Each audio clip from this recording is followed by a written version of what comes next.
আর্জেন্টিনার আজকে জয়ের নাক কিন্তু গোলকিপার। দেখুন কি অসাধারণ অ্যাফোর্ট। সত্যিকার অর্থে বলতে গেলে গোলকিপারের যে ভূমিকাটা পালন করছে মার্টিনেজ, সেটা বলতে গেলে পৃথিবীর আর কেউ বর্তমানে পালন করতে পারছে না। আমি বলবো এই ম্যাচে, এই টার্নিং পয়েন্টে, এই যে আর্জেন্টিনাকে সেমিফাইনালে তোলার ক্ষেত্রে এই 50% ভূমিকাটা কিন্তু এই গোলকিপারই রাখলো।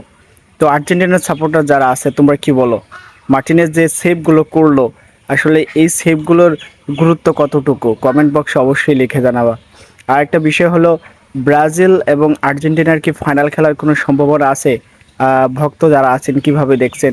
অবশ্যই ব্রাজিল আর আর্জেন্টিনা যদি ফাইনাল খেলতে পারতো, সেটা কিন্তু একটা হাড্ডাহাড্ডি লড়াই হতো এবং আবারও কিন্তু বাংলাদেশে একটা আমেজ তৈরি হতো ব্রাজিল এবং আর্জেন্টিনা ফাইনাল। আজকের ম্যাচও যেটা দেখলাম যে যখনই টাই হয়ে গেল ম্যাচ, টাই ব্রেকারে গড়াবে, তখন কিন্তু ব্রাজিলের সমর্থকরা একেবারে উল্লাসে ফেটে পড়েছে। কারণ আর্জেন্টিনা হারলে তারা খুশি, কারণ একটাই যে তারা ব্রাজিলের সাপোর্ট করে। তো আর্জেন্টিনা ভার্সেস ব্রাজিল আবারও মনে হয় খেলা জমবে।